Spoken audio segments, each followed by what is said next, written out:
Welcome back to Be Great Economics. I'm Nate. Let's get started. Today we're going to talk about the bubble.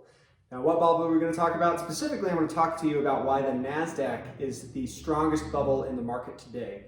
Now, that said, there's the concept of the everything bubble, and everyone is fearful that we're going to have a massive crash. And when you look at charts like this, you just see parabola, you just see an uptrend, and you think, oh man, it's all going to come crashing down, it's all going to end. Well, we need to take a little bit of an analysis and actually understand where we're going and what we have done previously to really grasp what we should be doing here. And so first off, I'm going to validate that yes, the Nasdaq is up drastically compared to the S&P 500. The S&P 500 historically over a 20-year period provides 6% returns. 6% returns year over year implies that it goes up more on up years and then it goes up less in down years, but your net overall gain over a 20-year period is a 6% year over year. The S&P or the Nasdaq has been much higher, much higher. And so just to show you that again, this is the S&P 500 or the Nasdaq price of the S&P 500. So dividing the Nasdaq by S&P 500, we can see that it is above all-time highs, including the dot-com bubble, where very much the Nasdaq was a factual bubble. And we look at the market psychology cheat sheet, we can see that that is how a bubble should look. And what are we doing again? We are essentially recreating the dot-com boom, only except on a much more massive scale. So very much so, the Nasdaq is highly overvalued. Now, we should expect it to be overvalued. We should expect the Nasdaq to outperform the S&P 500. Why? Because tech is a speculation opportunity. Technology bets are effectively assuming forward valuation on something that will drastically increase productivity in the United States or in the world. And so if there's so much value lying there, the speculation is obviously that it's forward. And so we should see prices generally appreciate above on the top 100 tech stocks versus the general top 500 stocks in the United States. But when we talk about the everything bubble, since 2016, there has been infographics and charts like this to talk about how tech stocks are overvalued, how housing's a giant bubble, how everything's just going out of control, insane. And since it's been going on since 2016, if you had gotten out because someone told you it was the everything bubble, you would have missed out on massive amounts of gains. So what are we really identifying here? We're identifying what is the bubble, but if prices are all up in everything, is everything a bubble or is it all just comparatively high? Well, let's look at what's feeding it. We see that the 10-year yields are constantly falling, meaning the price of bonds are going up. So the price of bonds is a bubble, right? It's going up to a point where it doesn't keep up with inflation.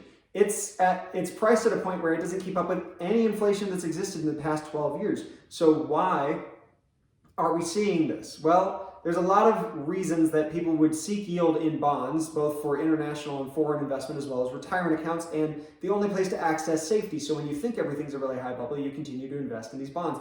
On top of that, the federal government and the Federal Reserve have continued to participate in quantitative easing. The Treasury offers bonds to banks. Banks bring their treasuries over to the Fed, and the Fed offers them liquidity as a asset swap, and so then this way there's an incentive to take in these bonds.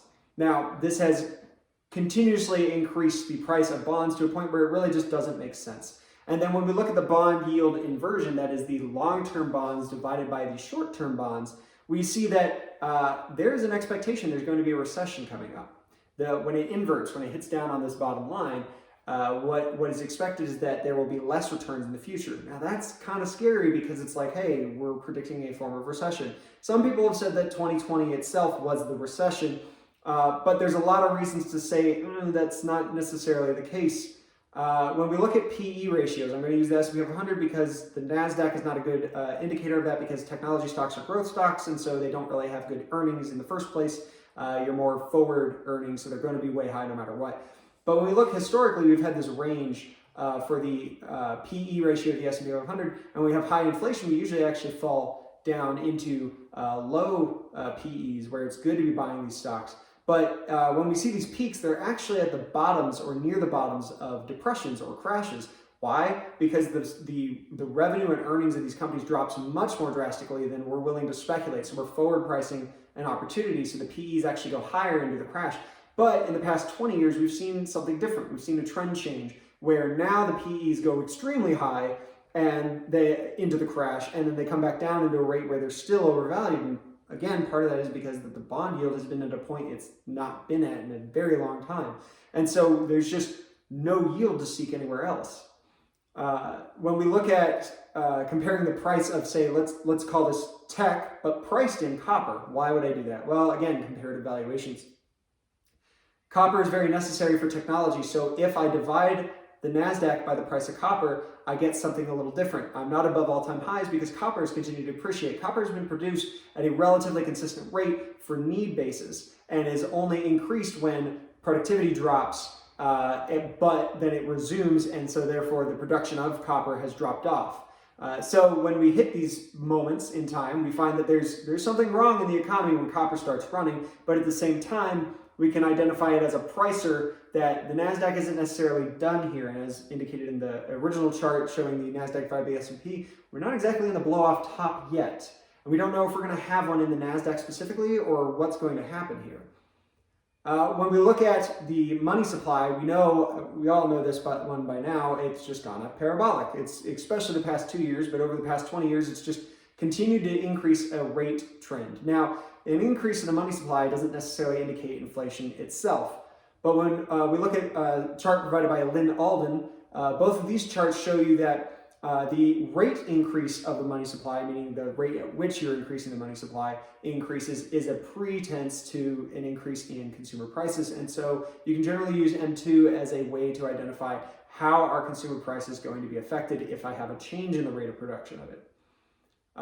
When we compare M2 to the Nasdaq, we see yet again, it is outperforming the S&P. The red is the S&P, blue is the Nasdaq, and we can see that the Nasdaq is immensely growing compared to the S&P 500. So even when priced in a parabola, it's still going up, which is, again, a little nerve-wracking if you're trying to identify where's the bubble, right? So why is this? Well, we're obviously going to have to print a bunch of money into existence in order for this to happen, but how does it get into the stock market? Well, if I take margin, I am getting a loan from a bank, which is an origination of new currency. So the margin levels have continued to rise, and even though in 2020 we saw a massive deleveraging moment way down at the end up here, we found out that that was not enough to disincentivize us from leveraging up like crazy and expecting the market to just explode. And sure enough, we went to all-time highs down on the far end there. And then when we compare the margin rate or the rate of margin to the S&P 500, we see that the peaks have occurred in margin right as we head into a crash, because then we go through deleveraging. But not only that, it tends to go in a very strong parabola beforehand. And what do we have? We have the same concept, right? And so this is some of the fear that's building, is like, hey, all of this extra leverage is in the system. What are we going to do about it? And even though it's been up before, and we've still continued on an uptrend. We've had a peak here, had a peak here, had a peak here. That doesn't necessarily mean that we're just guaranteed to crash into oblivion and we're going to experience a global financial crisis that's going to take years to get out of. So how do I know that this is the end, right? How do I know where the stopping point is? Well, you need a trigger. So we can look at housing prices throughout the years divided by M2. Everybody thinks housing has done really well. It hasn't done well against M2. Now, that doesn't necessarily mean that you're losing price on your homes. It just means that it's not keeping up with the insane money supply. Even though houses are highly leveraged to money supply because you take out a loan for a house and you're creating new money. But when I look at the margin that we're creating in the stock market via home refinances, we realize very quickly, oh, there's more money getting in there than just through margin. So we look at, this is 2007, 2008, and then we come over here into 2021, and it kept going. The number one cause is refinancing. So the number one reason to mortgage a home in 2020 was refinancing a home. So that's an interesting point to make there, is that where is that money going? You're either buying stuff, which is increasing the value of revenue of stocks, or you're speculating on stocks directly. So that's another form of margin. You're creating more leverage in the system. And so finally, I'm going to show you this one. It is the rate compared to the S&P, compared to the Nasdaq. What we're seeing here is a history of, as rate hikes continue, they cause bubbles to finally collapse. It takes time, and they're not necessarily a trigger, but they set the stage for a very weak price action remaining, where the only thing left to do is to go up until you give up. And so what they have done is generally triggered severe crash events. Now, 2018 wasn't too severe, but it was a year of like kind of neutral performance comparatively. When you look at this trend, though, you see that it's constantly descending. And one of the points to make here is that how much stomach does the market have for higher rates? Ultimately, when it comes down to it, it's just continuously fallen.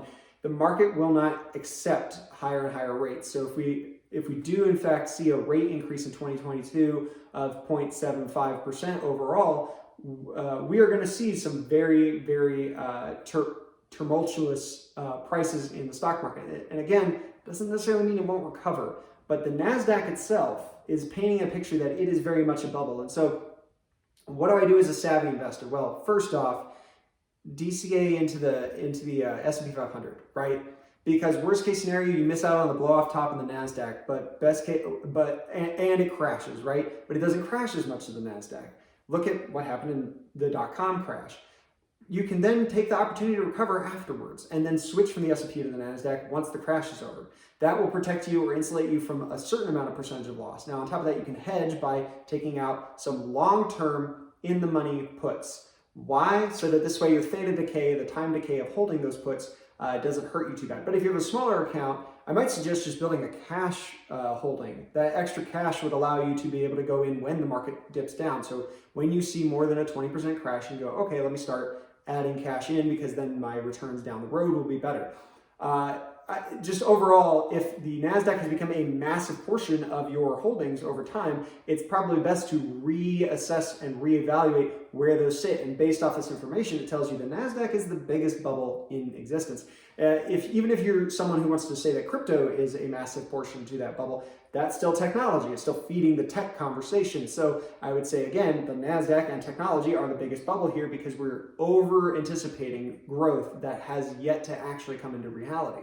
And so you're going to get another opportunity for something like this, most likely. And if not, you're only going to miss out by just scraping some of it out, putting it back into a safer fund. Also, you can look at value stocks and you can look at commodities. When you look at commodities, you can go into commodities equities, but if there is a recession, the problem will be that productivity will drop. So you want to, again, enter into that dip. So building up a cash position can be more beneficial overall, or building up a position of something that falls very little like gold.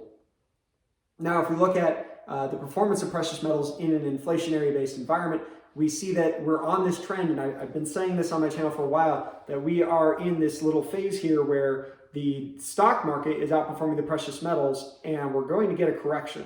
Now, that doesn't necessarily mean that the stocks all have to crash into oblivion and we go into a global financial crisis. I don't mean to fearmonger like that. All I'm saying is that historically, like 400 years of information, but mostly the past 50 have shown us, the past 70 have shown us that what generally occurs is we will get a crash, we will get an overbid onto gold, precious metals, and commodities, and then they will decline and you will see the stock market go off. The problem with the stock market going off in this repetition is that it gets overvalued to the money supply because you go from extreme undervaluation, a lot of stimulus, and then extreme overvaluation, and so you have to correct.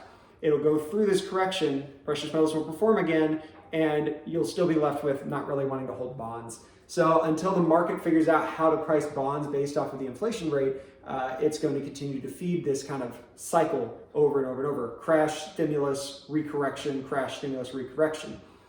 So I would just say that you can build up your cash position, you can build up a bond position if you want to. It's just, remember, it's not a long-term hold because right now the rates just don't sustain that.